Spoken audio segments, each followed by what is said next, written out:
Atver durvis!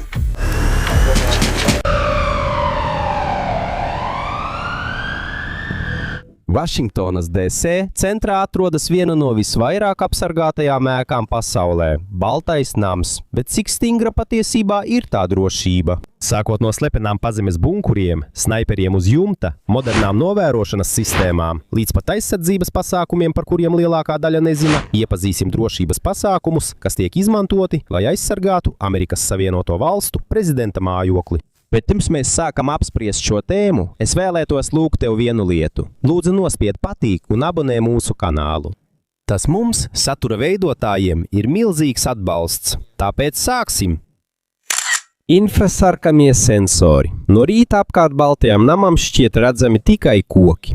Bet, kad iestājas nakts, aizkulisēs notiek pavisam cita aina – notikumi, ko sabiedrība neredz. Papildus kamerām un bruņotiem apsargiem, Baltā nama drošības tīkls izmanto dažādus modernus sensorus. Tie ir izstrādāti, lai noteikti jebkādas aizdomīgas kustības kompleksa teritorijā un ap to. To mērķis ir savlaicīgi pamanīt jebkādus iespējamos draudus, pirms tie pietuvojas pašai ēkai. Saskaņā ar ziņojumiem par Baltā nama un ASV slepenā dienesta drošību, daļa no aizsardzības ir tehnoloģiju izmantošana, kas spēj uzraudzīt plašas teritorijas jebkurā laikā. Tāpēc nepietiek vienkārši paslēpties tumsā vai aiz augiem, lai izvairītos no drošības uzraudzības. Visa teritorija ir aizsargāta ar savstarpēji saistītiem sensoriem, novērošanas iekārtām un trauksmes sistēmām, kas nepārtraukti uzrauga apkārtni. Ja tiek konstatēta neparasta kustība, drošības personāls var tikt brīdināts tikai dažu sekundžu laikā.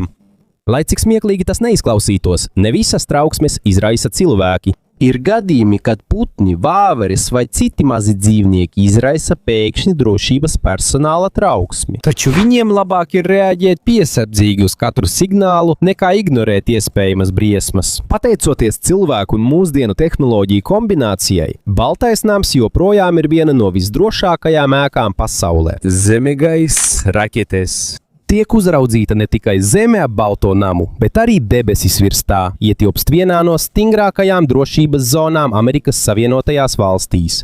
Ņemot vērā Balto nama nozīmi kā Amerikas prezidenta mājvietai un oficiālajai rezidencei, drošības dienesti stingri kontrolē gaisa telpu ap Vašingtonu D.C. Pilotiem ir jāievēro īpaši noteikumi un noteikti maršruti, lai izvairītos no iekļūšanas ierobežotajā gaisa telpā. Ja kāds gaisa kuģis pārkāp šos noteikumus, tas nekavējoties tiek identificēts ar radaru un citām uzraudzības sistēmām. Parasti gaisa satiksmes dispečeri un drošības dienesti cenšas sazināties ar to, lai noskaidrotu situāciju, ja pilots neatbild vai turpina tuvoties aizliegtajai zonai. Militārie spēki var veikt nopietnākas darbības. Pagātnē Amerikas Savienotās valstis vairāk kārt ir pacēlušas iznīcinātājus, lai pārtartu un pavadītu ārā lidmašīnas, kas nejauši vai apzināti iekļuvušas ierobežotajā gaisa telpā. Valdība neatklāja precīzu informāciju par visām aizsardzības sistēmām, kas ieskauj Baltā nama, tomēr amatpersonas apstiprināja, ka ir sagatavotas pretgaisa aizsardzības spējas reģionā, lai aizsargātu galvaspilsētu pret draudiem no gaisa. Vienkārši sakot, vēl pirms potenciālais drauds pietuvojas Baltajam namam, pastāv liela iespēja, ka to jau ir pamanījuši sensori, radari un aizsardzības tīkls, kas uzrauga pretgaisa aizsardzību. Predrona tehnoloģija. 2015. gada sākumā varas iestādes bija pārsteigtas, kad neliels drons nokrita tieši Baltā nama teritorijā. Pirms rītausmas tumsā slepenā dienesta darbinieki pārmeklēja Baltā nama teritoriju pēc tam, kad šīs drons ietriecās kokā dienvidu zālienā ap 3:00 no rīta. Saskaņā ar ASV varas iestāžu ziņojumiem tas netika uzreiz pamanīts, kamēr atradās gaisa telpā. Tas izraisīja lielu trauksmi drošības dienestos. Lai gan tika pierādīts, ka drona īpašnieks nav terorists vai noziedznieks, šis incidents kļuva par svarīgu brīdinājumu. Tas parādīja, ka, lai arī lidmašīnas un helikopteri tiek stingri kontrolēti, ir parādījies jauns draudu veids, kam jāgatavojas. Kopš tā laika Baltā nama un citu valdības sensitīvo objektu pretdrona spējas ir ievērojami mainījušās. Drošības aģentūras tagad izmanto modernākus radarus, radiofrekvenču detektorus un citas tehnoloģijas, kas ātri spēj noteikt dronus vēl pirms tie tuvojas ierobežotajai gaisa telpai. Ir arī īpašas vienības, kas koncentrējas uz bezpilota lidaparātu uzraudzību. Laikmetā, kad mazs drons var nest kameru, novērošanas aprīkojumu vai citas ierīces, šāda uzraudzība ir kļūsi par svarīgu Baltānama mūsdienu drošības sastāvdaļu. Transporta līdzekļu barjeras ap Baltānamu var pamanīt dažādas tērauda un betona barjeras, kas novietotas pie galvenajām ieejām un ceļiem. Lai gan tie šķiet kā parasta vietas dizaina sastāvdaļa, tie ir viena no svarīgākām kompleksa aizsardzības līnijām. Šīs barjeras ir izveidotas, lai apturētu transporta līdzekļus, kurus varētu izmantot uzbrukumos. Lielā ātrumā pat parasta automašīna vai kravas auto var kļūt par bīstamu ieroci.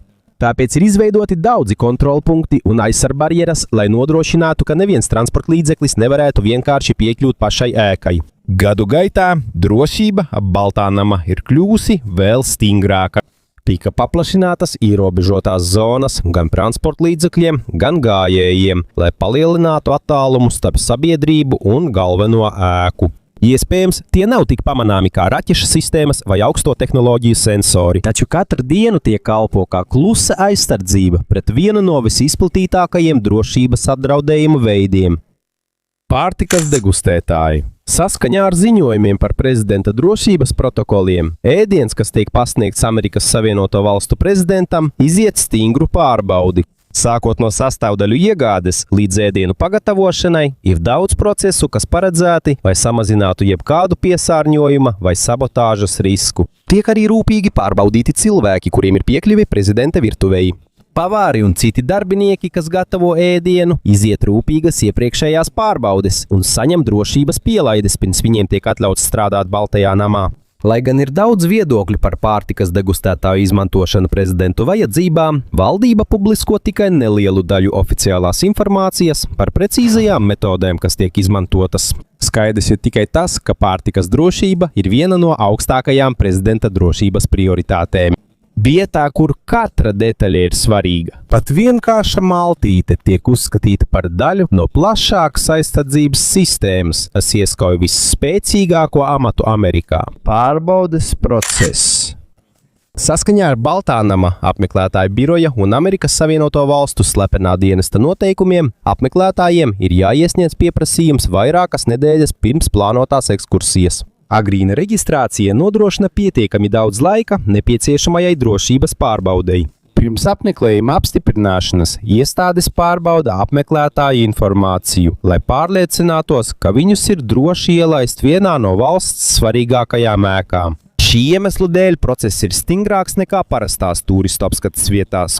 Kad apmeklējums tiek apstiprināts, tas vēl nenozīmē, ka visa Baltānama ēka ir atvērta sabiedrībai apskatei. Apmeklētājiem ir atļauts apmeklēt tikai ierobežotas vietas, kamēr daudzas ēkas daļas joprojām paliek slēgtas. Drošības un valdības darbības apsvērumu dēļ ir stingrs aizliegto priekšmetu saraksts, kurus nedrīkst ienest iekšā. Šeit ietilpst ieroči, bīstamas ierīces un citi priekšmeti, kas var apdraudēt apmeklētājus un valdības amatpersonas. Lielākajai daļai turistu tā ir vienkārša ekskursija ar gidu, taču aiz katra apmeklējuma slēpjas plašs pārbaudes un koordinācijas process, kura mērķis ir nodrošināt, ka Baltānama drošība tiek saglabāta, kamēr tas joprojām ir atvērts sabiedrībai.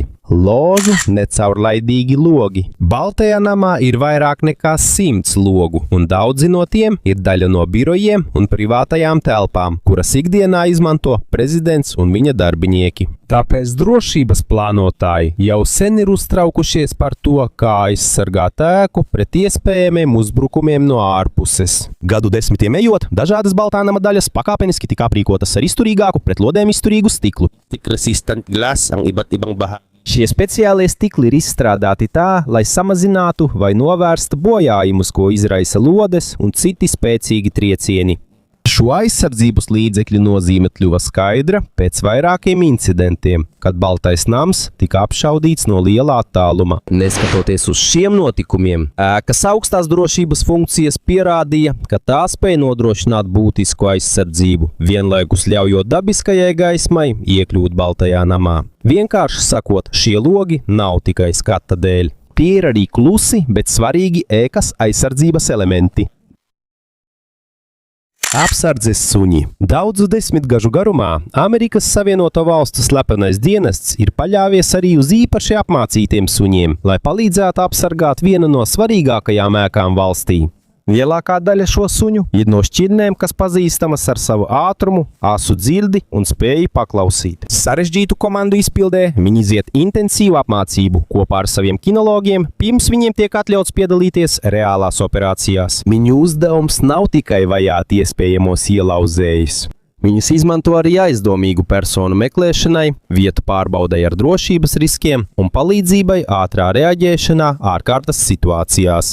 Apsardzes suņi jau vairāk kārt ir pierādījuši savu vērtību gadījumos, kad kāds mēģināja pārkāpt Baltā nama apsardzes perimetru. Baltā nama perimetrā viņi parasti ir starp pirmajiem, kas reaģē, kamēr cilvēku drošības komandas vēl tikai dodas uz notikuma vietu. Lai gan viņi ir draudzīgi pret saviem kinologiem, situācija mainās, kad parādās reālas briesmas. Pateicoties viņu ātruma, spēka un apmācības kombinācijai, viņi joprojām ir viena no efektīvākajām Baltā nama drošības sistēmas sastāvdaļām. Jumta drošība. Baltā nama aizsardzības sastāvdaļa ir īpaši apmācītas pretsnaiperu komandas no ASV slepenā dienesta. Viņu uzdevums ir uzraudīt apkārtņa kompleksu un ātri identificēt jebkādus iespējamos draudus, pirms tie var pietuvoties prezidentam vai ēkai. Dažkārt sabiedrība viņus var redzēt uz Baltā nama jumta un citās strateģiskās pozīcijās ap kompleksu. Taču, pat ja viņas dažreiz var redzēt, liela daļa viņu darba ir novērošana, paliekot nepamanītiem. Lielākā daļa šo vienību locekļu ir izgājuši intensīvu apmācību šaušanā, novērošanā un reaģēšanā ārkārtas situācijās. Viņi arī pastāvīgi veic regulāras apmācības, lai nodrošinātu, ka ir gatavi dažādām situācijām, sākot no nelieliem drošības incidentiem līdz nopietniem draudiem. Vietā, kur katra sekunde ir svarīga, darbinieki uz jumta kalpo kā papildus drošības spēks, kas vienmēr uzmanīgi vēro apkārtni ap Baltā nama. Slepenais dienests dibināts 1865. Gadā šī aģentūra ir galvenā atbildīgā par prezidenta, viceprezidenta, viņu ģimeņu un citu svarīgu valdības amatpersonu aizsardzību. Taču viņu darbs ir daudz vairāk nekā tas, ko redzam televīzijā. Pirms prezidents apmeklē kādu pasākumu, slepenais dienests parasti ierodas iepriekš, lai pārbaudītu vietu, izpētītu iespējamos draudus un sagatavotu ārkārtas rīcības plānus neparedzētu situāciju gadījumā. Kamēr prezidents atrodas Baltajā namā, dažādās kompleksa daļās ir izvietoti aģenti. Dažus no tiem sabiedrība redz, bet daudzi strādā aizkulisēs, kā daļa no plaša drošības tīkla. Viņi arī pastāvīgi trenējās dažādu ārkārtas situāciju scenārijos. Sākot no drošības pārkāpumiem līdz lielām nacionālām krīzēm, viņu mērķis ir nodrošināt, ka viņi ir gatavi reaģēt jebkurā laikā. Kad prezidents dodas ceļojumā, sagatavošanās ietver arī medicīnas komandas, neatliekamās palīdzības aprīkojumu un koordināciju ar vietējām varas iestādēm. Katrs sīkums tiek rūpīgi plānots, lai samazinātu jebkādu risku. Galu galā, iespējams, ka Baltais nams ir aizsargāts ar modernām tehnoloģijām un spēcīgu aizsardzību. Taču vissvarīgākā šīs drošības sastāvdaļa joprojām ir tūkstošiem vīriešu un sieviešu, kas strādā dienu un nakti, lai sargātu visspēcīgāko biroju Amerikas Savienotajās valstīs. Un lielākā Baltā nama aizsardzība nav tikai tehnoloģijas vai ieroči, kas to ieskauj, bet gan nepārtrauktā gatavība pret draudiem, kas var parādīties jebkurā brīdī. Tāpēc ēkai, kurai ir milzīga loma pasaules vēsturē un politikā, drošība nekad nebeidzas. Un iespējams tas ir iemesls, kāpēc Baltā nama joprojām ir viena no visvairāk aizsargātajām ēkām visā pasaulē.